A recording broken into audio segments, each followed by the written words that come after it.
बिस्मिल्लाहिर्रहमानिर्रहीम। आज हम CS610 का लेक्चर नंबर 10 करेंगे, जिसका टॉपिक है फ्रेम टाइप्स आइडेंटिफिकेशन। ऊपर हमने बात की थी ब्रॉडकास्ट के बारे में, तो जहाँ पर ब्रॉडकास्ट के बहुत सारे फ़वाइद हैं वहाँ पर इसके कुछ मसाइल भी हैं।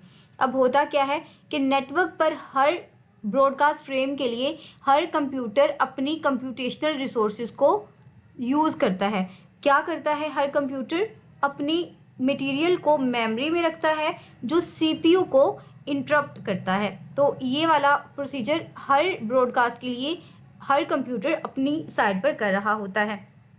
ये सिस्टम सॉफ्टवेयर को फैसला करने की इजाज़त देता है कि फ्रेम को ज़ाया करना है या फिर इस्तेमाल करना है। एक और मसला ये भी है कि अगर कंप्यूटर का एक पूरा पेयर फ्रेम को डायरेक्टली भेजने के बजाय ब्रॉडकास्ट का इस्तेमाल करता है, तो बाकी तमाम कंप्यूटर्स फ्रेम को डिस्कार्ड करने में अपने CPU का वक्त ज़ाया करते हैं। तो स्टूडेंट, ये तो थी आपकी एज इट इज़ यूनिवर्सिटी के हैंडआउट की ट्रांसलेशन। बिकॉज आपकी जो यूनिवर्सिटी है वहाँ पर पेपर पूछा जाता है आपके हैंडआउट से। अब हम बात कर लेते हैं इसके कंसेप्ट के ऊपर। हमने लेक्चर नंबर 9 के अंदर ब्रॉडकास्ट को बहुत अच्छे तरीके से पढ़ा था। अगर हम इसके नुकसानात की बात करें तो ब्रॉडकास्ट के अंदर नेटवर्क पर जो भी मैसेज आता है वो नेटवर्क के हर कंप्यूटर को रिसीव हो जाता है और हर कंप्यूटर उसे अपनी मेमोरी के अंदर डाल देता है। फिर जब वो मेमोरी के अंदर जाता है तो मेमोरी से चीज़ें कहाँ पे जाती हैं? CPU के पास। CPU के पास इंटरप्ट जाती है कि भाई चेक करो ये मेरे लिए है या नहीं।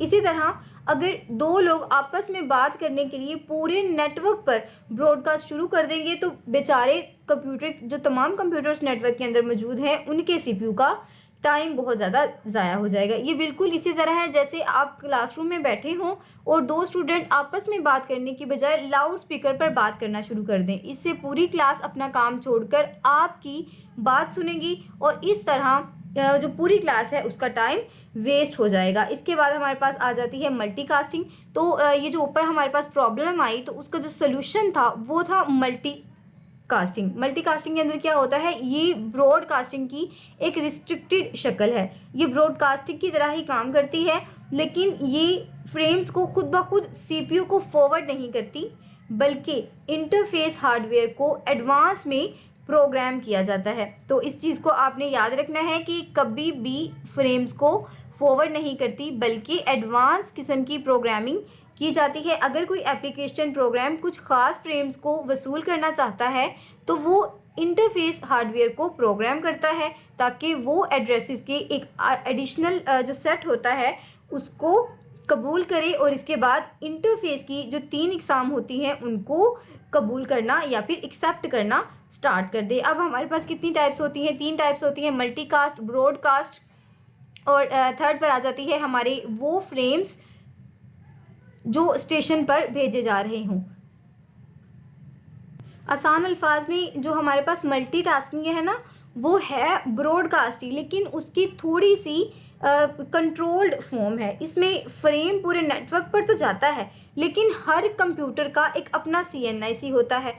अब जो फ्रेम होता है उसके पास एक स्पेशल आइडेंटिटी होती है, तो हर कंप्यूटर उसको अपनी आइडेंटिटी के साथ मैच कर लेता है, CPU को वो तंग नहीं करता, और जब वो अपनी स्पेसिफिक कंप्यूटर के पास पहुंचता है तो वो उसे रिसीव कर लेता है। बिल्कुल ये इसी तरह है जैसे आपने व्हाट्सएप ग्रुप में एक मैसेज करना होता है, मैसेज सबको जाता है जो इस ग्रुप में ऐड होते हैं। इसी तरह वो मैसेज कभी भी उन ग्रुप्स में नहीं जाता या उन लोगों के मोबाइल पर उसका नोटिफिकेशन नहीं आता जो इस ग्रुप के अंदर ऐड नहीं होते। इस तरह हर एक की जो फ़ोन का या फिर हम कह सकते हैं कंप्यूटर का वक्त बच जाता है। अब नेक्स्ट हम पढ़ेंगे मल्टीकास्ट एड्रेसिंग। तो बुनियादी तौर पर मल्टीकास्टिंग हमें ये सहूलत देती है कि हम अपने काम के हिसाब से डिफरेंट ग्रुप्स बना लें। अगर आपके नेटवर्क पर कोई ऑडियो या वीडियो चल रही है तो सिर्फ वो कंप्यूटर जिन पर वो ऑडियो ऐप चल रही थी अपने हार्डवेयर को बताएंगे कि मुझे ये ऑडियो फ्रेम चाहिए। बाकी तमाम कंप्यूटर्स इन फ्रेम को बाहर से ही इग्नोर कर देंगे या फिर डिस्कार्ड कर देंगे और उनका जो CPU है वो अपना काम बहुत आसानी के साथ करता रहेगा। फॉर एग्ज़ाम्पल जैसे यूनिवर्सिटी में कोई सेमिनार हो रहा हो तो सिर्फ वही स्टूडेंट्स जाते हैं जो इंटरेस्टेड हों, जिन्होंने रजिस्टर किया हो। वहाँ हाल में जाएंगे। बाकी जो तमाम स्टूडेंट्स होंगे वो अपनी क्लासों में आराम से काम करते रहेंगे। तो ये होती है हमारे पास मल्टीकास्ट। अब अगला सवाल ये पैदा होता है कि जब फ्रेम मंजिल पर पहुंच गया तो रिसीवर को कैसे पता चलेगा कि इनके अंदर क्या पड़ा हुआ है। क्या ये कोई तस्वीर या फिर ऑडियो या फिर टेक्स्ट मैसेज होगा। तो इसका जो हमारे पास तरीका है उसे हम दो तरीकों में डिवाइड करते हैं। पहला तरीका होता है हमारे पास एक्सप्लिसिट फ्रेम टाइप और दूसरा हमारे पास होता है इम्प्लिसिट। अब एक्सप्लिसिट में क्या होता है कि फ्रेम के ऊपर हम वाज़े तौर पर लिख देते हैं कि ऑडियो अंदर पड़ी हुई है, या फिर एक ऊपर लेबल लगा देते हैं जिससे हमारा जो कंप्यूटर होता है उसे इजीली पता चल जाता है कि इस फ्रेम की टाइप कौन सी है। जबकि इम्प्लिसिट के अंदर जिसके ऊपर हम कोई भी लेबल नहीं लगाते, जिसके ऊपर कुछ भी नहीं लिखा होता, रिसीवर को खुद अंदर मौजूद डेटा को देखकर गेस करना पड़ता है कि इसमें क्या चीज़ है। तो इम्प्लिसिट और एक्सप्लिसिट में यही फ़र्क है कि इम्प्लिसिट के ऊपर पहले से टैग लगा होता है, लेकिन जो हमारे पास एक्सप्लिसिट में ऊपर ही टैग लगा होता है बाहर, जबकि जो हमारी इम्प्लिसिट होती है उसके ऊपर कोई टैग नहीं होता, बल्कि रिसीवर को खुद तमाम चीज़ों को टेक ओवर करना पड़ता है। नेक्स्ट हमारे पास है हेडर एंड फ्रेम फॉर्मेट्स। तो यहाँ पर है कि लैन टेक्नोलॉजी के स्टैंडर्ड हर टेक्नोलॉजी के लिए फ्रेम फॉर्मेट तय करते हैं। स्टूडेंट ये आपका एमसीक्यूज़ है कि किस टेक्नोलॉजी के जो स्टैंडर्ड्स हैं वो तमाम फ्रेम्स के लिए, ये तमाम टेक्नोलॉजी के लिए फ्रेम फॉर्मेट को सेट करते हैं। तो वो हमारे पास लैन टेक्नोलॉजी के स्टैंडर्ड्स हैं। जदीद तरीन हमारे पास जो स्टैंडर्ड्स हैं वो दो हैं हमारे पास। एक हमारे पास होता है फ्रेम हेडर और दूसरा हमारे पास होता है पेलोड। अब इसके हम इनको किन क्लू से याद रख सकते हैं।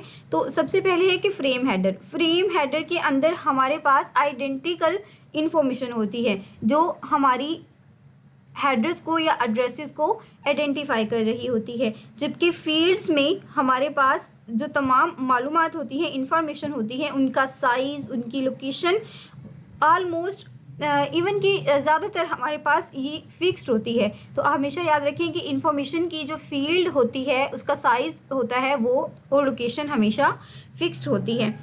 लेकिन पे लोड के अंदर जो हमारा साइज़ होता है वो कभी कभार मुख्तलिफ हो सकता है। तो ये दो डिफरेंस है, इनके दरमियान आपने इनको याद रखना है। नेक्स्ट हम देख लेते हैं, हमारे पास फिगर है। अब यहाँ पर सबसे पहले हम देखें, यहाँ पर फर्स्ट हमारे पास है प्रीमिएबल। इसके बाद हमारे पास ये जो सेकंड पर आता है ये डेस्टिनेशन का एड्रेस है। और नेक्स्ट हमारे पास किस चीज़ का एड्रेस है, हमारे सोर्स के फ्रेम का एड्रेस है।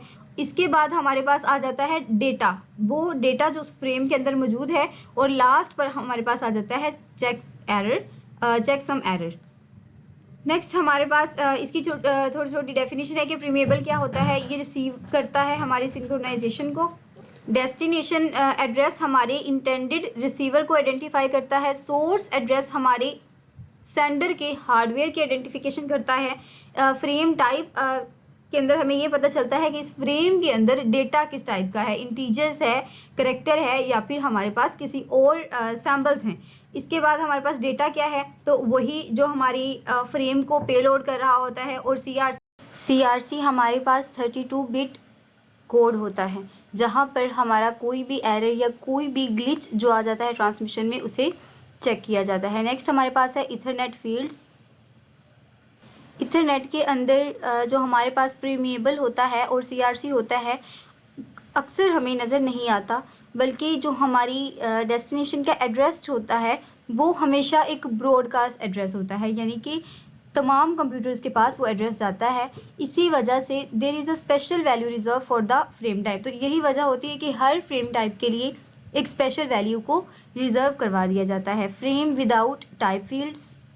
तो कुछ लैन टेक्नोलॉजीज़ ऐसी होती हैं जहाँ पर टाइप फील्ड शामिल ही नहीं होती। सेंडर और रिसीवर इसके इंटरप्रिटेशन पर मुत्तफिक हो जाते हैं, जो इस तरह से है कि वो एक सिंगल डेटा फॉर्मेट पर एग्री करते हैं और वो सिर्फ वही फॉर्मेट इस्तेमाल करते हैं।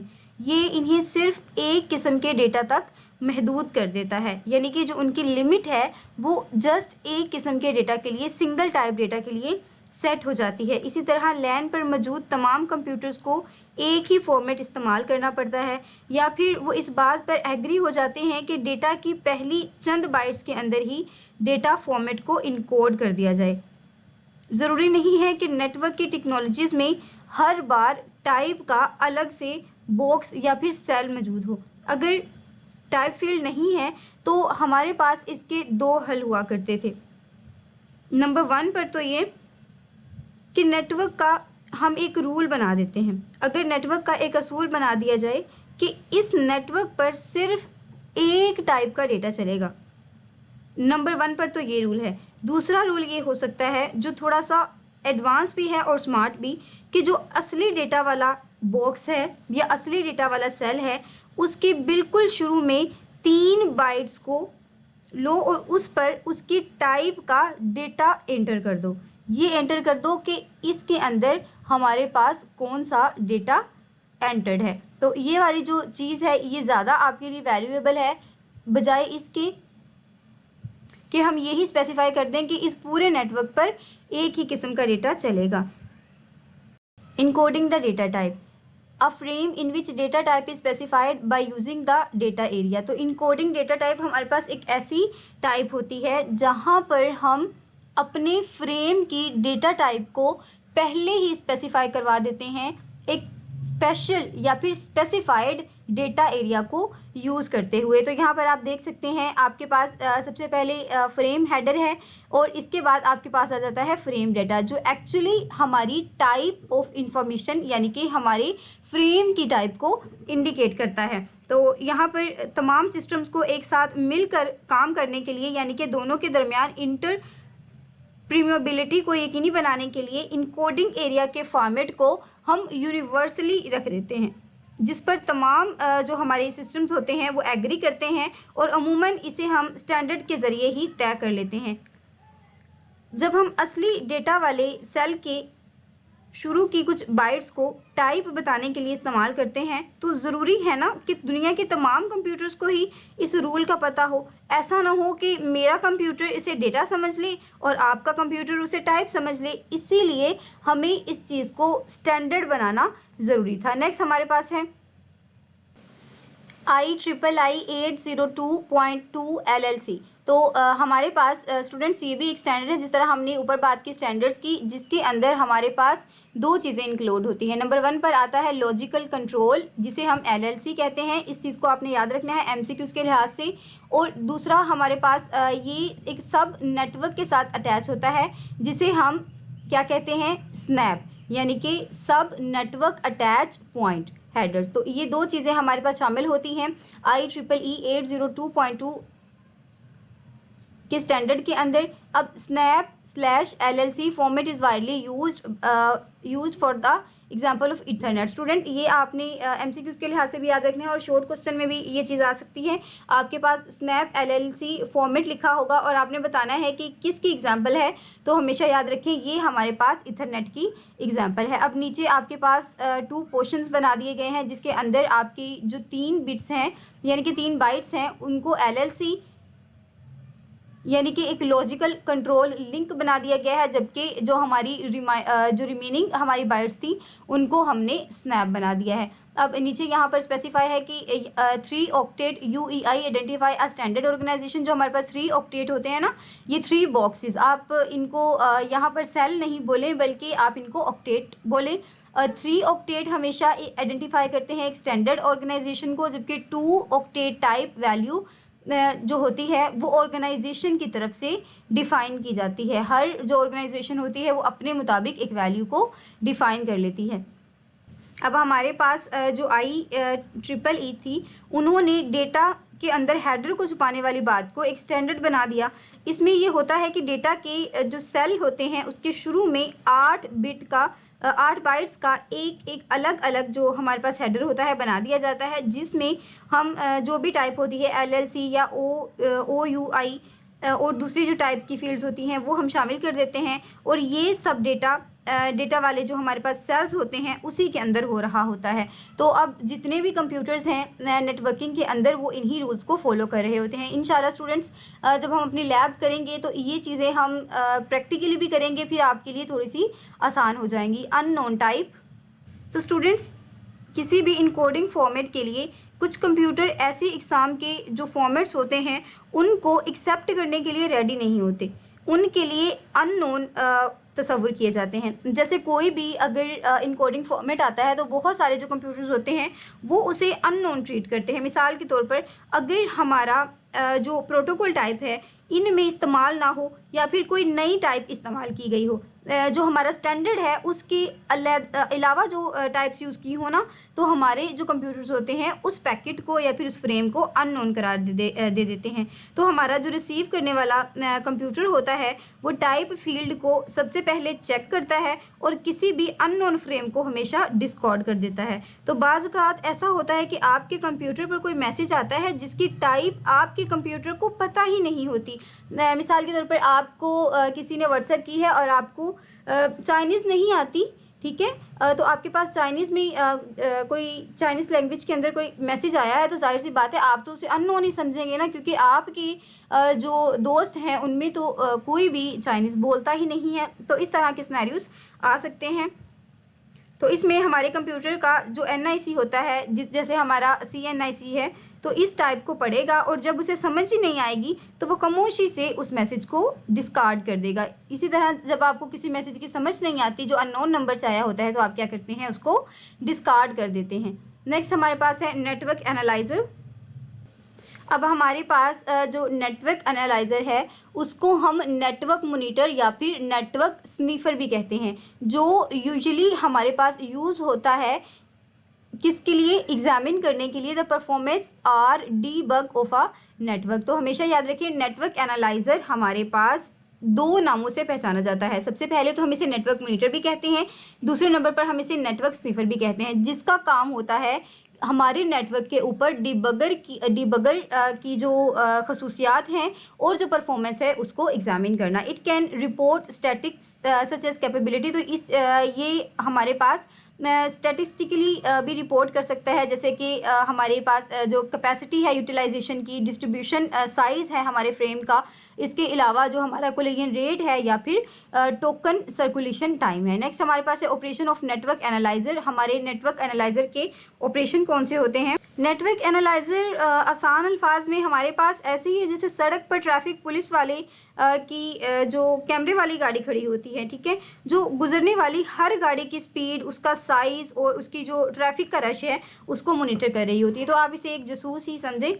हाँ जी, तो हम बात कर रहे थे ऑपरेशन ऑफ नेटवर्क एनालाइज़र की। तो जो हमारे नेटवर्क एनालाइज़र के जो काम होते हैं उनकी कुछ उनके पीछे कुछ हमारी बुनियादी ख़यालात होते हैं, कुछ हमारी जो बेसिक आइडियाज़ होते हैं वो उन ऑपरेशंस को परफॉर्म कर रहे होते हैं। अब एक हमारे पास बेसिक आइडिया ये है कि एक कंप्यूटर जिसका नेटवर्क इंटरफेस तमाम फ्रेम्स को रिसीव करता है,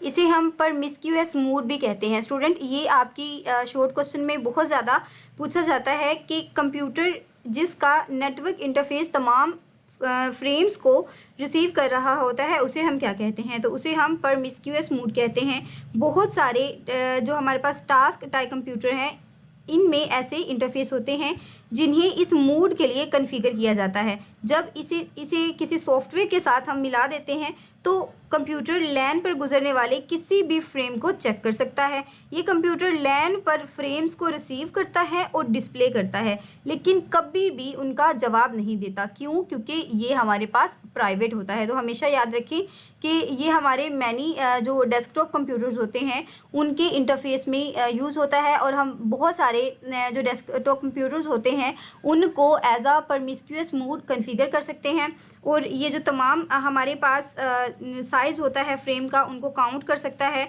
ये सिर्फ स्पेसिफिक कंप्यूटर्स की तरफ आने या जाने वाले फ्रेम्स को देखता है। आमतौर पर किसी भी फील्ड की वैल्यू मैच करने और सिर्फ इन फ्रेम्स को पकड़ने के लिए हम इसको कॉन्फ़िगर करते हैं। जो फ़िल्टर जो हमारे पास फ़िल्टर स्पेसिफिकेशंस होती हैं उनको बिल्कुल सेटिस्फाई करते हैं। तो जितनी भी हमारे पास फ़िल्टर स्टेटमेंट्स होती हैं या फिर फ़िल्टर स्पेसिफिकेशंस होती हैं उन पर जो पूरा उतर रहे होते हैं उनको हम क्या कहते हैं, प्रॉमिस्क्यूअस मोड कहते हैं।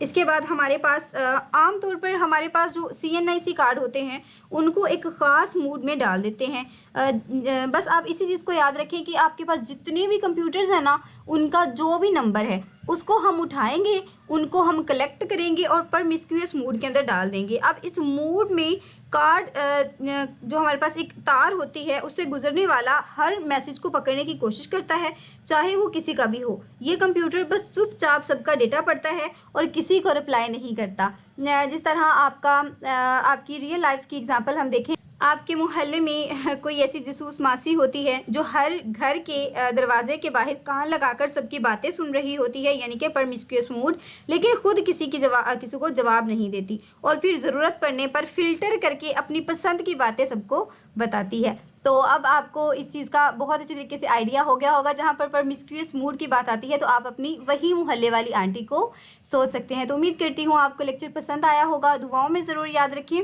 फ़ी अमान।